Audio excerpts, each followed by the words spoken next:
It's live at 5 on the Bloomz Instagram page, and we will have our artist of the month, Steve Brookes from Wacky Lamps, coming on shortly to do his weekly live, where he's building a fabulous weightlifting lamp. So if you saw the video last week, or caught the live last week, you would have see him do, I think it was like a dry first fix, putting all the elements together to see which bits go where, and then he was going to do some polishing of the bits to get it to the next stage. Oh, so there's Steve now. Let's get him on, and then this next episode, and when Steve comes on, I'll leave him to it. So where are you, Steve? Hello. There he is. Hey, how you doing? Good, thank you. Was that a good enough introduction? A recap of what we did? If you come over here, you can finish the job. I'm going. Bye. Very good. Very good. Well remembered. All right. Well remembered. Brilliant. I will leave you to it, and I'll see you later. Okay then. Thanks a lot. Cheers, Sammy. Right, folks. Well, yes. Welcome to the additional live that I do during the week of the month that I'm the Bloomz Art House Artist of the Month. How on earth did I get to be that, you ask yourself? Well, it's because I'm such a wonderful person and look after the girls in the Bloomz Art House so well that they offered me a place on their monthly schedule. No, it's a lovely to be a part of the Bloomz group. I'm an associate member of the Bloomz group, and there's a collection of amazing artists. You must follow them. Go onto the Bloomz Art House Instagram page, follow them, each of those artists. You'll be amazed at what they produce. So what am I producing? Well, I am going to continue where we left off last week, where we gave ourselves, or I gave myself, I don't know why I'm including you, it wasn't your idea. I gave myself a job to do over the next 4 weeks, or 3 weeks now, and that is to build a different sort of weightlifter lamp. So this, and if you haven't watched my first live last week, go back and watch it. Not now, wait till the end of this one, then you can go back and watch it. This is what we're hoping to achieve. A pipe lamp that looks like this weightlifter here. She's obviously locked her arms out, about to complete the lift. So there's movement, and always look for movement in a piece. Static is okay, but that's movement. There's strain there, there's movement, there's the body line not quite perfectly straight because she's leaning forward, she's getting the balance. So that's what we're going to try and achieve. Last week we did what Sammy rightly called a dry first fit, or just a first fit. I don't know where the dry came from, but yeah, a dry run first fit, and which meant we put it all together to make sure the concept would work, and it did. So now I've taken it to bits. I'm going to pan the camera down in a second so you can see. And basically what we're going to do, I've left one bit left to polish up, because what I use to polish the galvanized metal is this, which is just a very powerful cordless brushless drill with a wire brush head on there. Now I'm just going to put my other light on here so you can probably get a little bit more light on the matter.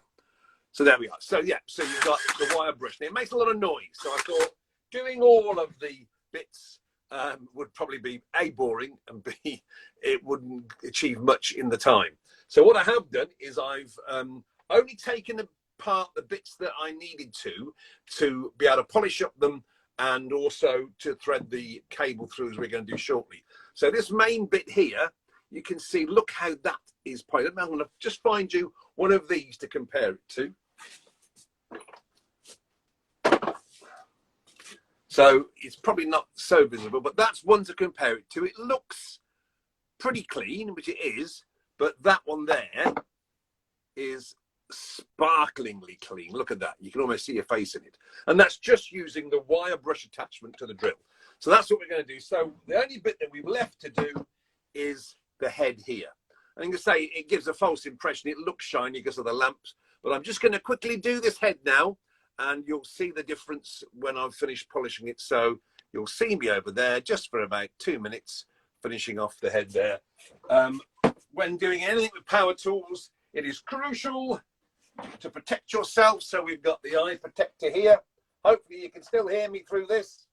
It worked hopeless as a diving suit because it's open, but it looks a bit like that. So let me get the piece set up here.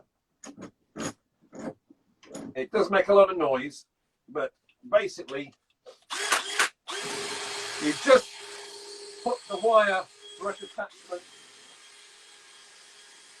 over, or it's now, it certainly is better than using chemicals to clean. So this is the only piece that I'm going to be doing.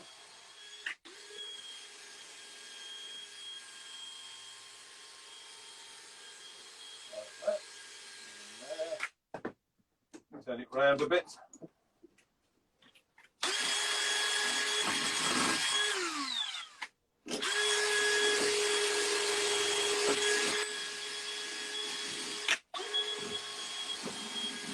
Nearly done. Couple more seconds of polishing around here. Getting in all the little grooves. One more turn around here just to get these bits of brass done.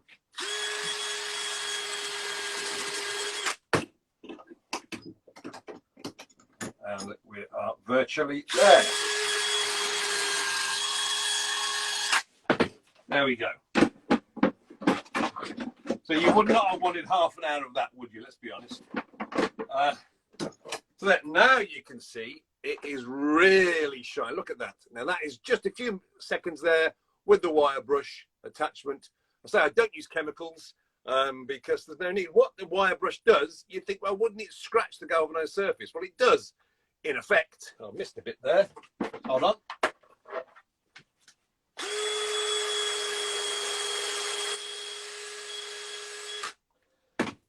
It does scratch the galvanized surface, but at a level that our eyes can't see.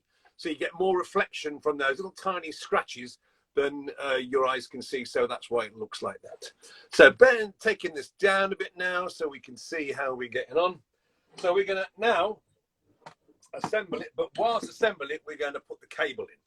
Now, as I explained last week, this, like nearly all of my lamps, is going to be a touch sensor lamp, which means that using this natty little device here, which is a touch sensor module, you haven't got to have a switch anywhere. This is the switch, and that cable there attaches to the bodywork, anywhere on the bodywork through a screw into the metalwork of the lamp, so you can touch literally anywhere on the lamp and the light will come on. And this is a three-way relay, so you get 3 levels of brightness of the bulb if you're using the Edison filament bulbs. It doesn't work quite as well with LED, which is why I don't use many LEDs.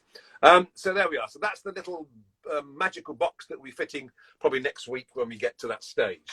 So because the earth for the wiring, or the ground if you're in some countries, it's called the earth or ground, comes from yourself by touching the metalwork. We don't need a 3-core cable. This is just 2-core. This is live and neutral. So it's a only slightly thinner cable, but it makes it easier to pass it through. So what we're going to do now is we start off with the base, and this is the foot plate on here. And that's a crucial part of the lamp because that's the piece that will fix onto the wooden base on which the lamp will be built. And that will, through the bottom here, there'll be screws that will go into the routed out part where we're going to put the touch sensor module, and that will allow us to put a bolt through there, little brass bolt that will attach to the connection to give the total connection with the whole of the metalwork of the body. So we're going to take this up here. Now I always use a pair of, I have put, before we came on air, I did go through this particular piece with file to make sure there's no sharp bits, but we're going to have to do that with all of them now. So I've got various metal files here. So what I do is, just to ensure that there's no bits of bare metal sticking up that is going to cut through the cable, This cable is quite a thick sheath on there. It's a good 1mm sheath. It'd take a lot to cut through there, but even so, I don't take any risks at all. So I've got various shapes and sizes of these metal files just to run round. And the best thing you can then use is your finger. Run it down there and it's fine. So that's another piece we can put on. So all these little considerations that you have to make when you're putting together a lamp like this. You don't want to get it all wired up and then find later on that there's a short because a bit of metal that was sticking up inside. And it wouldn't have mattered if I was using this for the purposes which they were made, which is for water pipes or the smaller versions of the gas pipes. But what I'm doing here is making this into a electrical carrying device. So there's that onto there. If you remember last week, I have a magic tool to help me to get the last bit of movement, and that is this here old Stanley screwdriver. So that's the leg. So we're now, and when you're pulling cable through, best to do it a little bit at a time. Don't rush it. Just a little bit at a time. You don't want to be pulling it about too much. And I'm just going to estimate how much I need to go through here. Just looking down there, that is probably going to be fine. So we now come to the hip joint area. So there's the hips of my weightlifter. So I need to take the cable through there. Again, I use a little pair of needle point long nose pliers just to get it up there. I hope you can see how we're doing this. It's difficult to get it quite close. So now we're on to the bit here where we can screw this together. Apologies that I'm not able to answer any comments because we'll never get this done else. So that is roughly, you can see it's coming on now, the shape there. And we hopefully have left enough cable here to go up through the torso. And we're going to pop him on now to the torso here. And then we'll have a little look. Whenever you're doing a lamp like this and you're moving things about, you're never sure that some of the components aren't going to move a bit. So we constantly checking to make sure nothing's gone out of line. It's easy to put it back into line, but sometimes you have to take bits of it apart in order to do that. So right, so we're on here now, and we're going to turn this, whoops, let's get in the thread. See, normally I'd do this flat on the workbench, but so you good folks can see it, I am doing it in midair. And you just got to find that thread. There we are. So spinning him around now, the torso. And I know that, as we said last week, the weightlifter isn't totally vertical. There's a slight movement as she balances the weight at the back and her torso going forward. We've already integrated that into the lamp. So I will just turn this around now, and then we'll check that that is indeed so, if it's still looking the way it should. So, okay. So if you can see the side there, slight movement to the back. We need to move her forward a little bit so that there's slight movement forward and back. Now, I'm going to pop the head on, and I'm going to do that by pushing the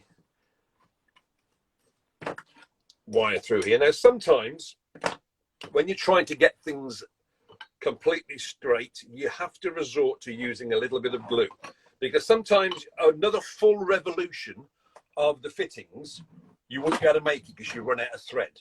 So you have to make a decision as to whether you're going to run out of thread and glue it, or whether you're going to try for that extra twist, the extra revolution on the fitting. And sometimes when I've done the latter and tried to get the extra revolution, you know, I wish I hadn't, because you then get to the position where you're 3/4 of the way around, and you know that no matter how much time you put in and effort, you are not going to get that around again. So I think I've reached almost that stage with the head. At the moment, let me try, see if I can get the head round one more. I'm committed myself now, because once you've gone round again, that fitting becomes a little bit looser. So you've got to make sure that if you've made the commitment, you can follow it through. And this is one of those times when maybe it's one turn too far. I don't know. It's about getting this enough round. I'm going to have to pop it into the vise. I don't have many vices, but this is one of them. Ka-ching. I'm just going to pop it into the vise here, and we can try and get that extra turn on the head. Because sometimes I do need both hands available to do this. So excuse me if I just move this around. I just need to get it far enough round to get the trusty old Stanley in. Once I can get Stanley in, we know we're on a winner, because the old leverage comes into operation. Then you can lever it round, which is what I'm doing as we speak now. There we go. So you will notice, those of you that talk to me regularly on here, the air is nice and clean. There's no profanities going on. I'm being good to my Bloomz Art House audience. I'm not making the air blue. So there we are. So that is pretty well the wiring, the main part of the wiring done. So let me just offer it up onto the base, and we can have a look to make sure that we are pretty well there with the base. And how I know I have pre-drilled holes in here, save a bit of time. I did offer it up earlier on, and I drilled the hole there for the cable, and 3 holes here for the brass bolts to go through to hold the foot plate on. So what I'm going to do is to offer it through here and just see how it looks when sat on the base. There's a fair amount of work got to happen to the base, and that's what we'll be doing mainly next week. We'll be looking at how to get the base looking okay. But now what I do is I have drilled a hole a couple of years ago in my workbench, so I can poke this through here now. Because there will be some little wooden feet going onto the base, but I don't put them on until towards the end, because they get in the way of routing out. But what I have done is I've put a darn great hole in the base, so I can actually pull everything through to there. So now, as they say, we're cooking on gas, because the holes line up. That's that bit where I said we've got to maybe to use a bit of, let me see if I can get the camera so you can have a little look what's going on. So there it is on the base. Now I'm happy with that. I know that that's going to be loose there like that. Let me put it up a bit more. I know that's going to be a little bit loose on there, but that's where I'm going to have to eventually use a little bit of epoxy glue to hold that in place. But apart from that, I'm happy with the way that that looks there. So I know now that we've got the wiring done. If you look at the side here, you'll see that the, as I mentioned, it's just off center, leaning slightly forward, arms vertical, locking out those elbows. Not it could be anything else, because it's just sockets on there. But, you know, I like to give my work some life, some existence, some organic life. So that's fine. So we know we've got that looking good. There's no major problems with the positioning of all the pieces. So that is the major work done on getting the structure of the lamp. But that, of course, is by no means the whole story, because now we have to think in terms of, first of all, we've got this here, which is the bulb socket, the bulb holder. Now that has to go into the head here, and I've taken out the middle bit. So that does actually, it's wonderful, because this is an inch to an inch and a quarter to an inch reducing elbow, and that goes into there almost. It needs to fit flush in there, but what I need to do is literally get rid of that little bit on the back here, and I know that they're just welded in. So with a bit of luck, I can pull it out, pull it off there, pull it off there, and that gives me, hopefully now, enough space at the back for that to sit perfectly in there. So that sits into there perfectly. I will put a little bit, when I've come to wire it, to finish off, I'll put a little bit of super glue around this shade ring, first of all onto the actual bulb holder, wait a couple of seconds for that to set, then I'll put some at the back there to hold that on there. And it just happens to fit perfectly in there, which is a lovely, nice, neat fit in there. So that's something we do later on. The main connecting up to the wires we do later on. So what I want to do now is just to talk a little bit about a bit of paint that I'm going to use on this, because this wooden base will be sanded down. I'm going to show you the start of that shortly. I've got my watch here this week, so we've got 10 minutes. I'm going to start to sand that and talk about sanding in a minute. But before then, I always have a little finishing touch, and that's to paint my base plate in a lovely copper. So I'm just going to, again, put the lamp onto the bench here. I hope you can see what I'm doing. I've got a piece of corrugated board here that I use. So I'm doing painting. It's actually, this board looks a little bit like a bit of Sammy's art, doesn't it? A bit of abstract art. I think if I framed it, I could probably sell it. I don't know what story I've got behind it, but you know, I'm sure there's something going on there. Sorry, Sammy, didn't mean it. I could never compete with you. Okay, so what we're going to do now is just change over on my drill. Can we all see? Have we got? I'm going to move everything forward a little bit, so you've got a bit more adjacent to what I'm doing. How we're looking there. Can we bring that down a bit more so you can almost see what we're doing here? There we go. Right. In fact, if I take, so I've got a thing of wet wipes here holding. That's probably a little better, isn't it? You can probably see even more of what I'm doing here now. Okay, so I'm going to change over on my drill bit now to the actual screwdriver bit, and I'm just going to, just going to screw the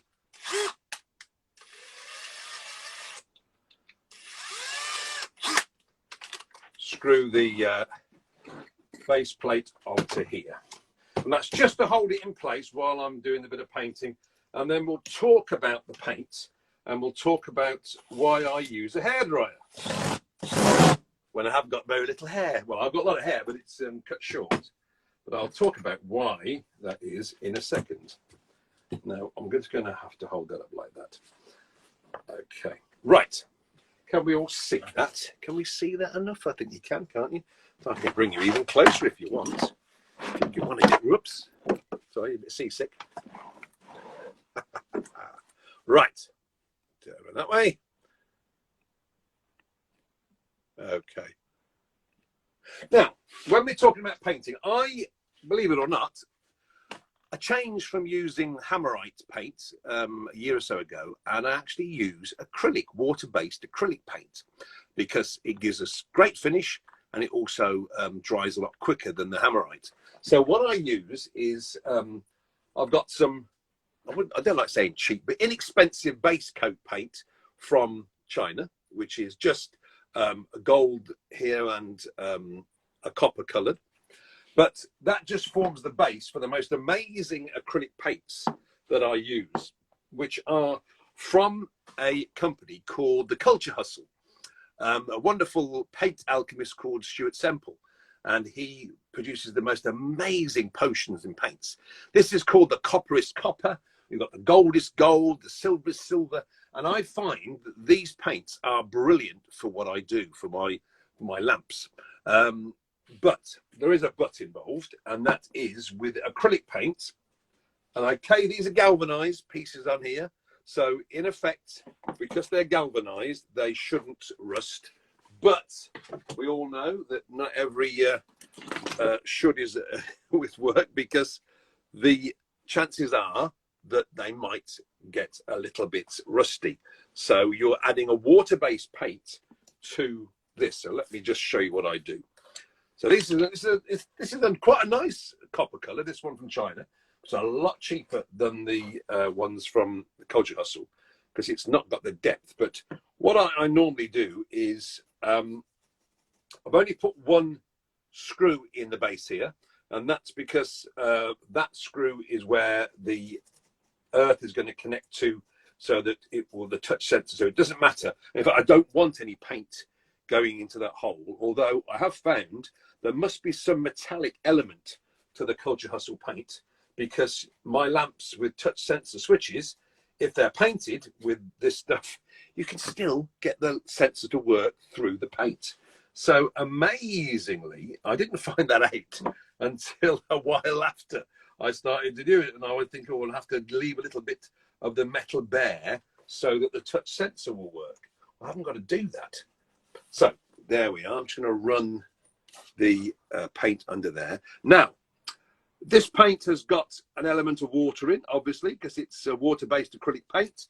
So it's important that I get this dry as quickly as possible before the water in the acrylic paint can react with any tiny little holes in the galvanization. So what I do for that is good old Baby Bliss hairdryer. This is going to be very noisy, but literally it's on full heat, and this is drying out the acrylic paint very, very quickly. Now I'm sure that Sammy would say you don't do that with acrylic paint. It's probably for your canvases it doesn't work. But what it does on here, it dries it out within virtually in seconds.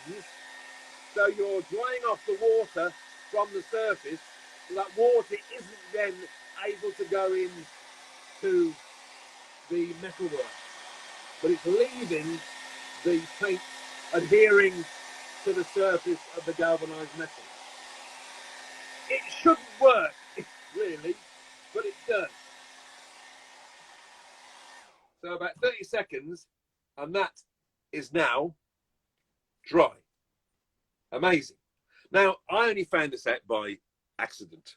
I used to leave the acrylic paints on the metalwork to dry naturally, and then wondered why on some of them I would see little tiny bits of rust coming through later on. And that was because the water in the acrylic paint had actually reacted with the metal. So now we can go over now, having cleaned my brush. It's all water soluble, of course. So a quick swish in the water there. And we can now move on to the more superior copperis copper. Now I will bring the lamp up to the camera before we finish. And how are we off for time, he says, just looking around for his watch here. Yeah, we've got 4 minutes, Sammy, brilliant. So I'm just going to put the top coat, I say 30 seconds with the hairdryer, and it was dry enough to paint over. And this has saved me hours, really, in letting hammerite paint, which needs really 24 hours to dry. And you don't get the range of colours. You don't get any beautiful depth. You just get the, okay, it doesn't rust through. It's direct to rust paint. So I've given up using hammerite now. This may, I don't know about the cost wise, it might be slightly more expensive, but I don't use much. If I'm painting a whole body, maybe I'm doing a boxer. If it's a black boxer like Muhammad Ali, I'll use the black gold paint. If I'm doing a dog, I might use white or black, but all of it is the Culture Hustle paint. I am not sponsored by the Culture Hustle, by the way. I just think, you know, fair play to them. They have produced a range of paints that work for me. So there we are. That's that on there. So I'm just going to dry that off again, and then we can. So again, just about 30 seconds, and this is on so hot that I can't get my hand near it. But it's forcing the water out of the paint quicker than it can react with any iron that it happens to find under the surface there. A few more seconds around there. Because the benefit of using acrylics is there's no horrible smells, no fumes.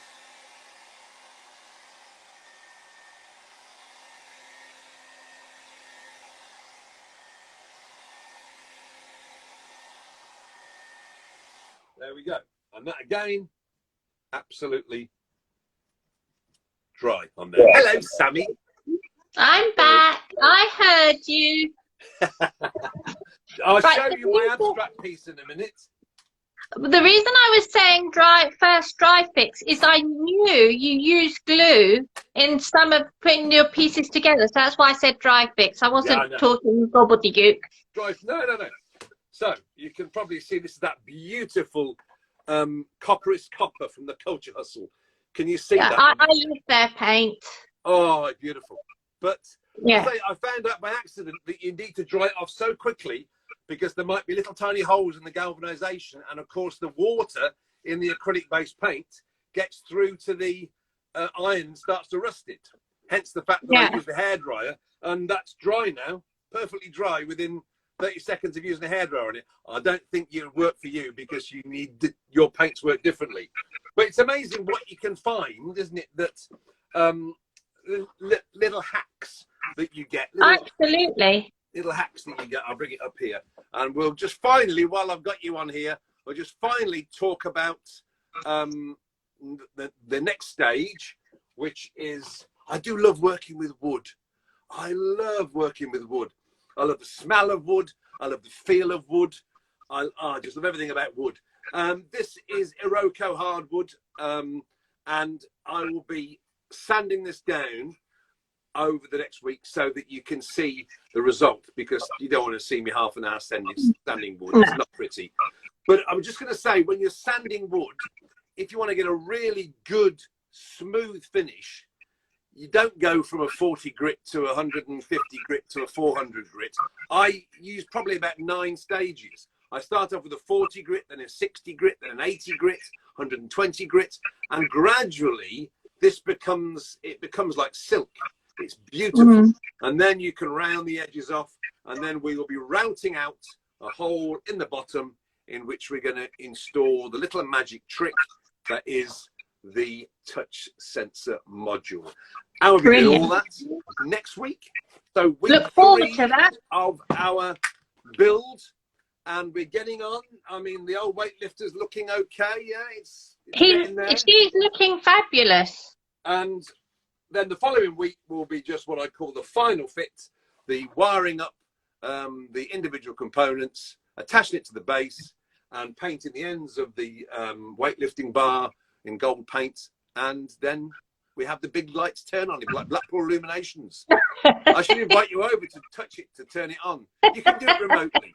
You can do it sort of virtual. Have to get Steph to come in and do the official lighting up. You'll just see a finger coming in and pressing. Just before I let you go, stop press. We sold the house today. Brilliant news.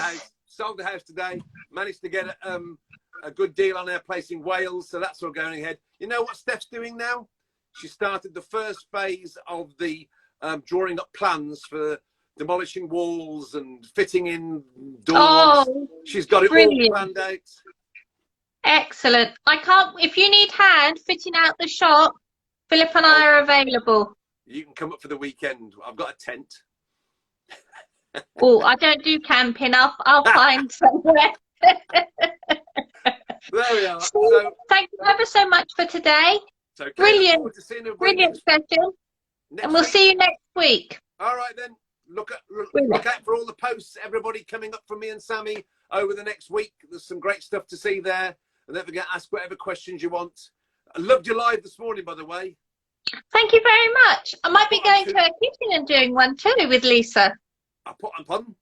I should do one. I might be going with Lisa to her kitchen and doing a live bake. I put on 2 pound your weight just looking at her Instagram feed. I know. Oh, wow. Brilliant. What a talented lady. Talented lady. Anyway, take care, darling. Okay. Have a nice See you later. Bye. Bye-bye. Got to flick yourself off. You got to flick yourself off. Your turn of phrase is awful, you know. Right, thank you everyone for watching Steve and his live. And don't forget, part 1 has already been uploaded to our Instagram page, and it will be uploaded to our YouTube page as well. So you can follow the make as he's going along and stop and start it if you're trying to make alongside him as well. Any questions you've got, please put them into the comment section after I've loaded up the video, because Steve will come back on and answer the questions that you leave.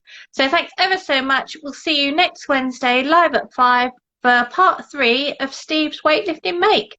Take care. See you then. Bye.